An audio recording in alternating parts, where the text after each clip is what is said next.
Welcome to the show, everybody. Hang on, let me just make sure that.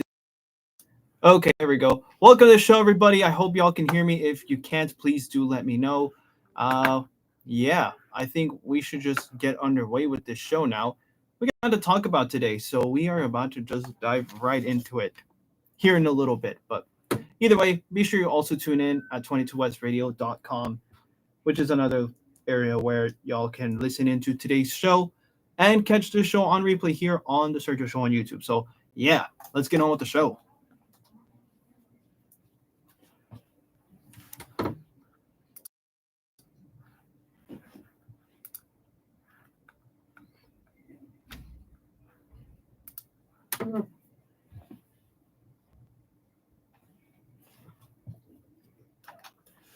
And that is 2 o'clock here on the West Coast, here in the Southern California region. So welcome to Grand Prix Talk, everybody, the show that provides a iPhone SE first generation mindset to the iPhone 16 world of motorsport. Did you guys hear that there's new iPhones on the way? Yet again, Apple continues with their silliness of posting a new phone every year. But hey, coming from a dude like me that hasn't upgraded his phone in several years now and still has a phone that looks like it's a decade old, it might be a viable upgrade. I guess we'll have to wait and see. Anyway, welcome to the show, everybody. My name is Sergio Morales. I am the host of Grand Prix Talk. It's great to be with y'all again. Hello to my YouTube stream. Nice to see you all over there. Hello, if you are tuning in on 22 West Radio. It is great to hear from y'all once again, or be with y'all. You know, it's a weekly thing here. You guys are able to tune in to this show online at 22westradio.com, on YouTube at The Sergio Show, which is my YouTube channel. I invite you to subscribe if you haven't already. It's a lot of good stuff over there that you should check out. And of course, you can also follow us on Instagram at 22WestLB for the 22West radio station's Instagram. My Instagram is Smorstagram. That is SMORstagram. Nice to be with y'all once again. I think we should just get underway with the show over here. So we're going to take off this background sound for a little bit. By the way, I just want to point out that you guys heard Hot Honey by Tiesto and Alana Springsteen to kick off the show today. Only fitting that we have that type of song on to kick off the show because IndyCar is headed to Nashville this weekend to crown a champion. But first, let's get this show on the road with today's date, September 10th, 2024. Today in history, off the track, there's this little band that released a little song that you may or may not have heard of before. They released a little song. There's this band called Nirvana. Maybe you've heard of them, maybe you haven't. You know, just a small band. And on this day, September 10th, in 1991, this band released a little song that you also may or may not have heard of before. It's called Smells Like Teen Spirit. So for any rock fans who are listening into the show today, well, there's your little history fact. Nirvana releases Smells Like Teen Spirit on this very day in 1991, if you'd believe that. So 1991, 2001, 2011, 21, 22, 23, 24. That's 33 years on. Yes, I can't do basic math. Actually, I feel like I can, but I just didn't feel like it at the very moment. But anyway, yeah, 33 years on since the release of Smells Like Teen Spirit. And, well, I don't think you need me to tell you how impactful that song has been in the rock community. I listen to a lot of electronic dance music and Korean pop music, which is why I played here at 22 West in the middle of my show. But you didn't need me to tell you how impactful that song has become. So Nirvana releases Smells Like Teen Spirit on September 10th, 1991. That is your off track today in history. On track today in history, however, this little group, this little team in Formula One racing, you may have heard of them. You know, a lot of people don't like them because they're always winning and they're led by a jerk, admittedly. Someone needs to take over their operations at this moment. Anyway, this little team called Red Bull has announced that it will buy the minority Formula One team on September 10th, 2005. This was many years ago. And, well, I think we all know how things are going for Red Bull, how things were going a few years ago and how things are going now.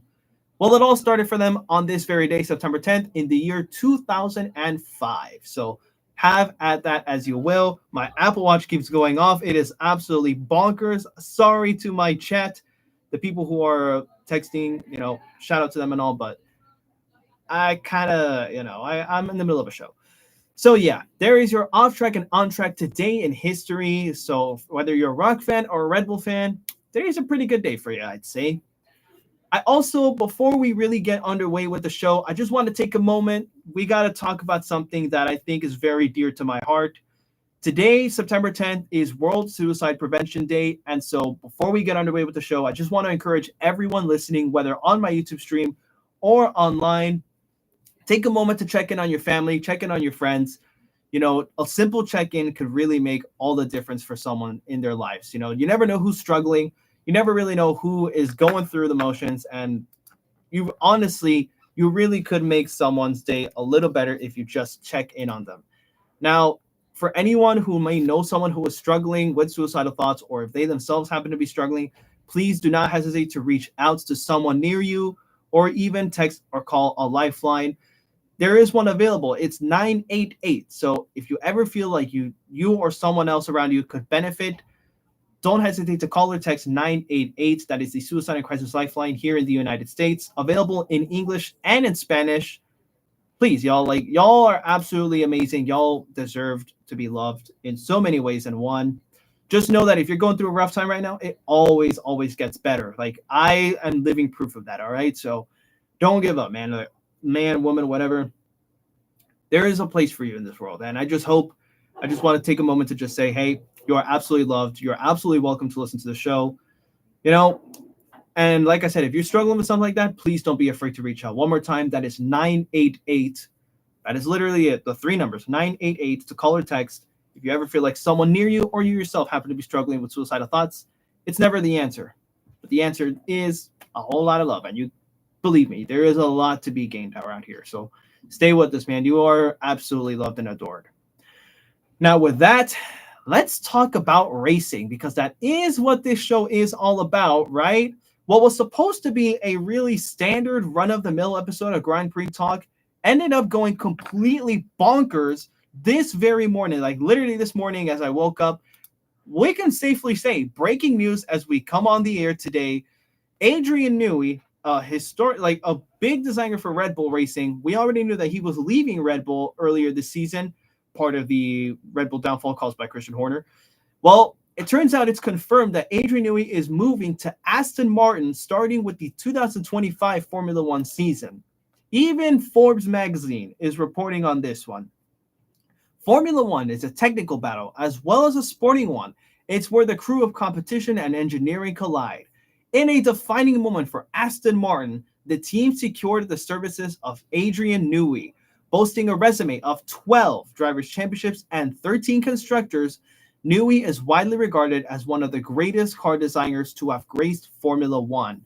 It stamps a defining moment in team owner Lawrence Stroll's ambitions of toppling the sport's current giants and taking Aston Martin to the top of the standings. How about that, everybody? I did not have this on my bingo card for 2024. I genuinely thought that Adrian Newey might just retire from F1, or that he was probably going to move somewhere else, like maybe Mercedes. I don't know. I definitely did not have him moving to Aston Martin for 2025. But this is undoubtedly a massive W for Aston Martin, in my humble opinion. You've already got a very, very experienced driver in Fernando Alonso. You've got a driver in Lance Stroll.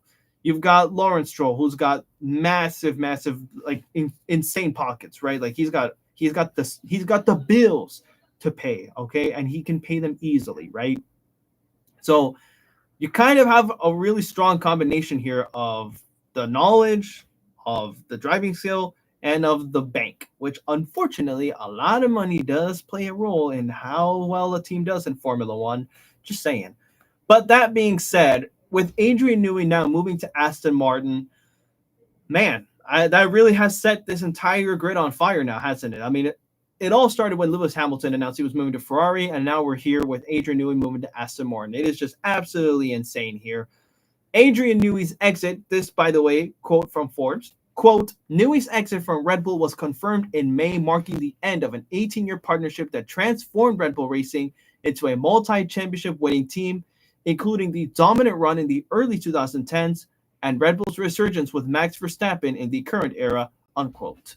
So yeah, this is a pretty massive thing for Aston Martin. It's clear to me now, I think it's clear to everyone, Aston Martin really does not want to be just a standard midfield team. Like, they really want to go all out. They want to become one of the top teams. And it shows with the hiring of Adrian Newey.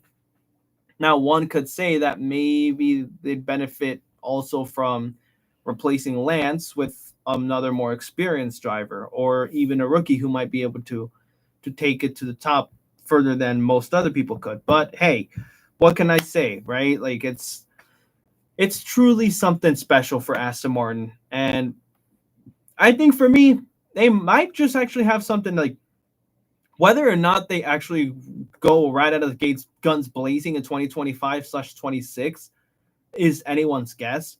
But part of what really motivated Adrian Newey to come into Aston Martin, according to motorsport.com, is a private tour of the giant factory that Aston Martin is building specifically for F1. They're going to have like a whole wind tunnel and a bunch of other resources that Adrian Newey is really going to be able to work everything in his favor, I'd say. So to me, I'm not sure where else Adrian Newey would actually really want to go. Like, I don't know. I didn't really think that this was going to happen, but now that it has, it's still kind of unbelievable to me. It's insane. But hey, I'm here for it. Good for Adrian Newey to have been able to find a place where he could actually express his knowledge, his prowess, so to speak, in car design. And for all I know, Aston Martin may very well end up running towards the top of the field come 2025, even 26, right? They're going to have the Honda power units, which right now Red Bull's got them. Oh, and Aston Martin and RB as well. But I don't know. I guess we'll have to wait and see, right? Like, the Honda power units, like, we know that they're actually capable of race-winning performances. Right now, one could argue that the Mercedes engines are doing a lot better because of both Mercedes and McLaren suddenly storming to the front of the field. Ferrari with the shock win in Monza recently. So it's anyone's game right now, but now that we've got Adrian Newey moving to Aston and they're going to have Honda power units from 2026, it's all up in the air now. But I think things are pointing in the right direction for Aston. Now watch them somehow pin it because a dude in Cal State Long Beach decided to talk about it. Anyway, moving on. You'd think that the breaking news ends right there, right? I mean, I certainly did, but nope, there is more breaking news coming over from IndyCar, and that is that Kyle Larson has unfinished business in returning to the Indy 500. Quote this from IndyCar.com, by the way, where, yeah, I think that should imply to especially my YouTube stream who is watching right now. I think we know what this means, right? Kyle Larson is officially coming back to the Indianapolis 500 for 2025. He's going to once again run the Indy 500 / Coke 600 double in 2025. Hopefully this one is a lot more successful. In fact, even David Land has actually posted a video, like, if my YouTube stream can see it. But there's a catch, says David Land. I don't know. Like, I'll have to report you on that one when we know more information. But Kyle Larson is not done with the Indy 500, as it shows he wants to try this again. Well, not just the Indy 500, but the Indy double. So, quote from IndyCar.com, while that certainly means trying to win the Indianapolis 500 in the second attempt, NASCAR's 2021 Cup Series champion, Kyle Larson, is more focused on being able to also compete in the Knights Cup race at Charlotte Motor Speedway, an all-in-one day drive of 1,100 competitive miles. This year, the weather prohibited him from doing that. First, the Indy 500 was delayed 4 hours by a midday rainstorm, and by the time he arrived in Charlotte, the stock car race, the Coke 600, had been stopped by a storm of its own, end quote. All right, well, there's something for you. For those who are not aware, for those who are wondering what the heck is Sergio talking about, I'll give you the gist of it. Kyle Larson earlier this year tried to do the Indy double, is what they call it, which basically means on the very same day you're running the Indianapolis 500, already the biggest car race in the world, and immediately after that you're running the Coca-Cola 600, which is NASCAR's longest race, and for a long time now has taken place on the very same day of the Indy 500. and in most cases as well, the Monaco Grand Prix. So typically, this typically happens the Sunday prior to Memorial Day. So that's what happened earlier this year, right? We had the Indy 500 and the Coke 600, but the problem was that both were rain-affected races. As I pointed out with the IndyCar article, the Indy 500 was delayed by 4 hours due to a midday rainstorm. It was quite the wait. Like I'm the dude. Like I'll put it to you this way: when it comes to car racing, there are a lot of races that I don't mind missing. The Indy 500 is that one race a year where it's like, that's the one I'm watching. Like, if I have to miss all other car races during the year, but I get to watch the Indy 500, fine. Like, I ain't missing the Indy 500 though. That one's a can't miss, if you ask me. So there was that for you. So there was already a massive delay by 4 hours in the Indy 500. Granted, the race itself was absolutely spectacular, going all the way to the final lap. It was an amazing race. And Kyle Larson actually had to decide prior to the race, because of the rain delay, was he going to stay to attempt the Indy 500, or was he going to try and go to the Coke 600? Well, it turns out our dude decided to stick around and just start the Indy 500, which delayed like his start in the Coke 600 by quite a long time. The delay was long enough to where he was not going to be able to run the full 1,100 miles regardless of what he did. Bummer, right? So there's already that. And amplifying the problem is that once you're done with the Indy 500, once Kyle Larson was done with the Indy 500, he kind of has to catch a helicopter, get to an airport, and get to a plane that's going to fly him over to Charlotte for the Coke 600, which by the time he had landed, the race was already underway. And when he did land, it didn't take very long for a caution flag to come out, and then a storm came around, and the race was stopped. So the stock car race was just, it had been stopped by another rainstorm. So this was a huge bummer because preparing for both the Indy 500 and the Coke 600, it's already hard enough to prepare only for the Indy 500, let alone both the 500 and the Coke 600. In Kyle Larson's case, he's a full-time NASCAR driver, so he obviously, the Coke 600 would take priority. That's his contractual obligation. But when you're also trying to do the Indy 500, it's just like, okay, now what? So huge bummer for Kyle Larson. He got the Indy 500 in, but he did not get the Coke 600. And like I said, both of them were affected by rain. So yeah, that didn't quite go very well. So that's my, I guess, basic explanation to any newcomers not knowing what's going on. Now, Kyle Larson himself was asked about this, and his answer came from the IndyCar article that I'm pointing out. Quote, "I'm a positive thinker, and I'm about done thinking about the weather. I think we should all stop thinking about the weather and talk about how sunny and warm it's going to be in May 2025. That's kind of the mindset I have, thinking positive about things and positive things happen. So that's where my mind is at," end quote. Once again, Kyle Larson will be driving the number 17 HendrickCars.com Chevrolet in the 109th running of the Indianapolis 500. This time around, though, he's going to have 3 different teammates. One of them is Palou and Will, who came also close to his first Indy 500 win this year up against Joseph Newgarden, who ended up with his second consecutive Indy 500 win, and his second overall at that. Other teammates include Christian Lundgaard and Nolan Siegel. I know Nolan Siegel because he actually tried to qualify last year for the 500 and wrecked. I to this day, I still feel bad for the dude, but hey, redemption day probably for the 109th running. O'Ward was leading the race with only 1 lap to go, only to be passed in turn 3 by Team Penske's Joseph Newgarden, who ended up winning the race. So, HendrickCars.com coming back once again to sponsor Kyle Larson in both the Indy 500 and the Coke 600. Should be a pretty interesting thing. So we'll see how it goes for Kyle Larson. There's still a lot of time between now and May of 2025. So stay tuned for this one, because I don't think we've heard the last of Kyle Larson prepping for the Indy 500/Coke 600. And that is your breaking news coming over from the world of racing here on Grand Prix Talk. I need a little breather, after which we are going to be talking about IndyCar a little bit more, because they're going to crown a champion this weekend in Nashville. So we're going to talk more about that here in a little bit. But first, I got to play for y'all a little song that came from Forza Horizon 5, as well as a song that really makes me think about trips to Mexico over the past summer. This is Everything You Are by Midnight Kids. We will be right back to Grand Prix Talk here shortly. Stay with us, my friends. We'll be right back.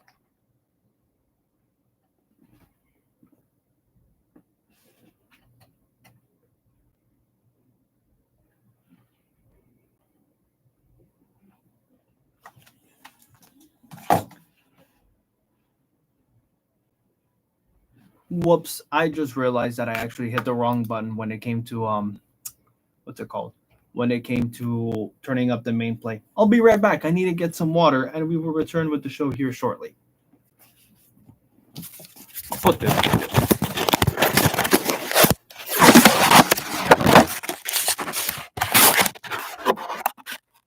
Go on. Hold on.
Okay, we're back. Not for real this time. We're gonna hop back on the show here real quick, so we shall do that right after this little thing here.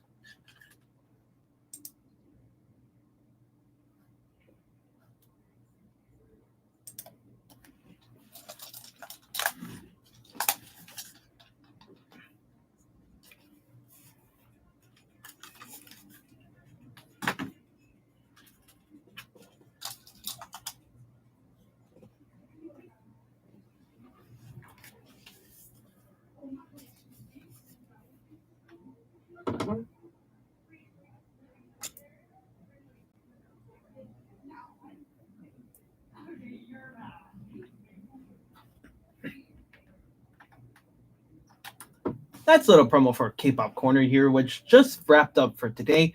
Their next episode is Thursday at 1 o'clock. K-Pop Corner goes live Tuesdays and Thursdays at 1 o'clock here on 22S Radio, available at 22sradio.com. Welcome back to Grand Prix Talk, everybody. We're talking about IndyCar and the Nashville season finale that is coming up this weekend, by the way. There's a lot of racing happening this weekend. There was only NASCAR this past weekend, and now all of a sudden everyone decides like, yeah, this is the weekend where we're going to go crazy. IndyCar in particular as they are set to crown a champion this weekend. The Nashville Super Speedway. Is that what it's called? Yeah, the Nashville Super Speedway at the Big Machine City Music Grand Prix presented by Gainbridge. Don't ask me what Gainbridge is. All I know is like there's some insurance company. I don't know. Anyway, shout out Gainbridge. Okay, so in this alternate scenario here, one that I did not see coming. Why did I say alternate scenario? Anyway, moving on. Let me try that again. In this scenario, in this championship scenario that we were presented with for the 2024 IndyCar season, that was a much better intro, by the way. Will Power is going up against Alex Palou for the IndyCar title. Both of these drivers are two-time IndyCar champions. Both are searching for their third IndyCar title. Will Power has won his championships in 2014 and 2022, respectively, whilst Alex Palou has won in 2021, and he's a defending IndyCar champion. He last won in 2023. So we got quite a bit of two-time battles going on here. Oh, and Scott McLaughlin is apparently mathematically eligible to win his championship as well. But that's assuming Alex Palou doesn't start the race, which is very unlikely, if I'm being honest with you. Scott basically has to hope that Alex Palou has some sort of a mechanical failure that does not allow him to start the race. And even then, he's got to get past his teammate Will Power. So needless to say, the odds are stacked against our boy Scott McLaughlin. So let's focus on two other drivers that are coming into this one. Will Power and Alex Palou. First, Will Power, because he's personally my favorite driver in IndyCar racing, and I was there seeing both of his championship wins, and by that I mean I've watched him on television. Will Power could classify the 2024 IndyCar season as a redemption tour. You see, last season in 2023, he actually went winless, in part because the health of his wife Elizabeth was really affecting our dog, and I don't blame him, to be honest. I mean, I'd be pretty worried in his scenario as well. But no doubt that the health of his wife took priority. The good news is that wife Liz is doing all right now, and so is Will's son Bo. So the family man now is doing all right, I'd say, and now he can focus on the driving. So Power has rallied this season. By the way, quote IndyCar.com on all this. Power has rallied this season by reaching victory lane 3 times in the number 12 Verizon Chevrolet, a year after enduring his first winless season since 2006. So it's been quite a while since we last talked about Will Power not winning even one race all season long. Last year was also the first time since Scott Dixon in 2004 that a defending champion of IndyCar did not win a race at all. Scott Dixon, by the way, is a 6-time champion of the sport. He won his first title in 2003 as a rookie. The following year, he didn't win even one race. That leads Power an opportunity to exercise another beast in the Big Machine Music City Grand Prix presented by Gainbridge this Sunday, rallying from a 33-point deficit to championship leader Alex Palou, hoping to claim his third Astor Cup championship trophy. Power has been in Palou's position 5 times, twice converting a championship, those being in 2014 and 2022, but 3 times losing the title in the season finale. Those 3 times were from 2010 to 2012. And I was there for the 2012 MAV TV 500 here at Auto Club Speedway. That was the race that was going to crown an IndyCar champion, whether Will Power or Ryan Hunter-Reay. I was so disappointed when I saw Will Power hit the wall around lap 54, I think. Lap 54, lap 55. This dude spun out of control. Like, you just kind of lose control of the car a little bit. This dude went straight into the wall. His car was destroyed, and like 9-year-old me. This was right before my birthday, by the way. Like, my dad, my aunt, and her then boyfriend, they all took me to this race so that as a little birthday gift, because the very next day I was turning 10. So on September 15th, 2012, the 2012 MAV TV 500, crowning an IndyCar champion, I was there for it as my 10th birthday gift present. Oh, goodness me, how heartbreaking it was to see Will Power crash. Like, bruh, it sucked. It truly was not a very pleasant thing to see. So anyway, just a little personal note about my experience with IndyCar there. Anyway, though, out of those 3 times that Will Power has lost the championship, 2 of those were at the hands of one Dario Franchitti in the number 10 Chip Ganassi Racing Honda. By the way, number 10 Chip Ganassi Racing Honda, that's the same team and same car number that Alex Palou is driving. So a little deja vu, anybody? Maybe a little bit of Olivia Rodrigo going on around here.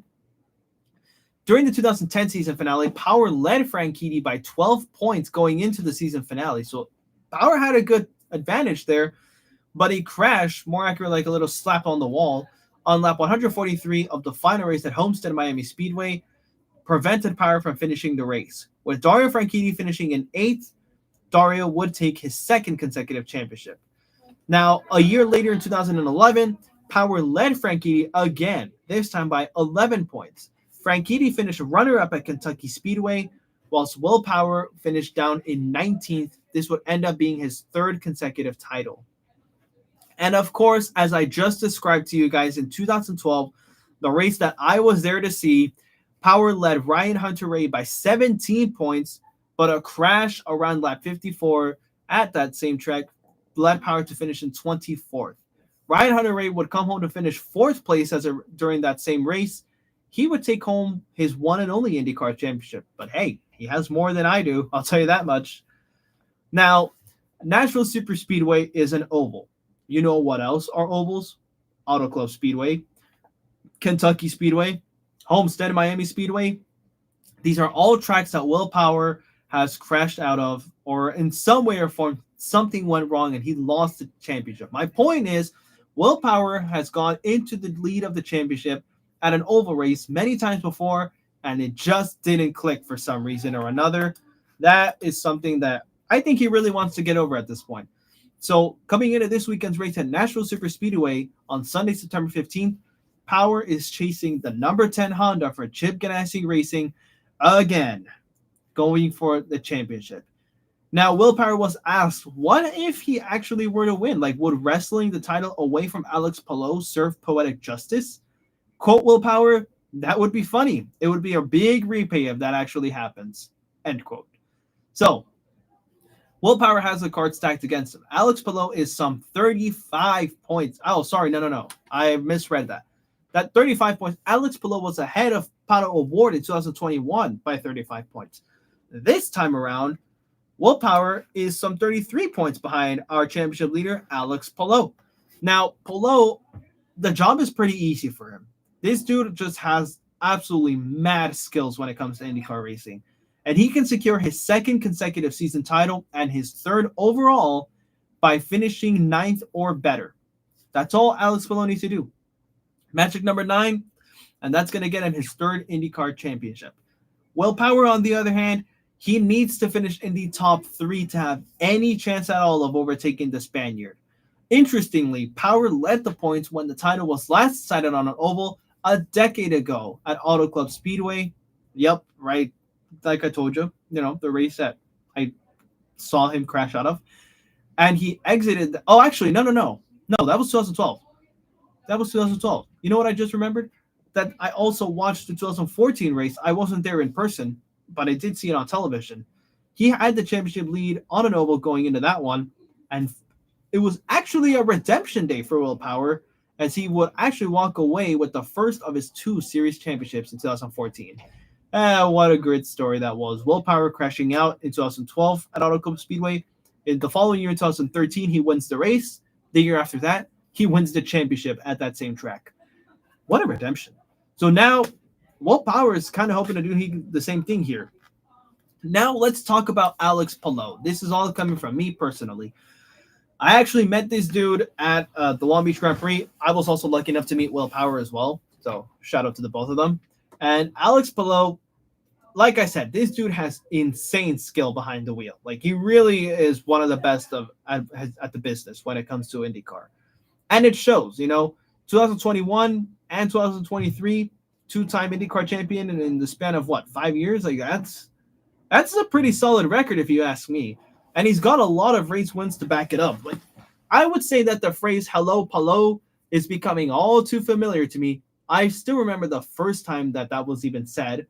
That was in 2021, I think, Birmingham, Alabama. I think. I could be wrong. But point is, Alex Palou really is a dude that, when it comes to IndyCar, he's one of the best. And I'm surprised why he hasn't been put up in like F1 or something. The same could be said for Colton Herta. The same could be said for many IndyCar drivers right now. But hey, I'm just a dude rambling on here at the 22 West Radio Studio, right? So Alex Palou's got 33 points to his name, higher than Will Power going into this race at Nashville. It's going to be extremely interesting to watch, right? Both of them, like I said, are looking for their third IndyCar title. It's going to be very fun to see which one of these two does it. Keep an eye out for the upcoming Big Machine Music City Grand Prix presented by Gainbridge. That is going to be this coming Sunday, September 15th at 12 o'clock noon Pacific time. That is 3 p.m. Eastern for any East Coast viewers/listeners. You can catch the race on NBC Channel 4 for us here in LA, on the Peacock streaming service, or on IndyCar Radio Network. I want to point out this is going to be NBC's last race broadcasting IndyCar, which I am so sad about. It feels like the end of an era. So show them some support and tune into this race, because I would say we are in for an absolutely thrilling finale to the IndyCar season. And let's go Will Power. You heard it here first. If he doesn't win, then ouch. But Alex Palou deserves the title just as much as Will does, if I'm being honest. Like, they're both just fantastic drivers. So let's see what happens. Am I right? Anyway, we'll be right back once more because I need a little break. So how about a new song coming over to GPT? This is Tsunami. That's literally her name. DJ Tsunami. Space in between Sue and Nami. This is Eye to Eye, her newest song. I fell in love with this song recently. Like, it's just a song I can't get enough of. When we come back to Grand Prix Talk after this, we're breaking down NASCAR at Atlanta Motor Speedway, after which we're previewing all the upcoming race action later on this weekend. So stay tuned to Grand Prix Talk, Tsunami with Eye to Eye. We'll be right back. Okay, we're back again. That's how radio shows work.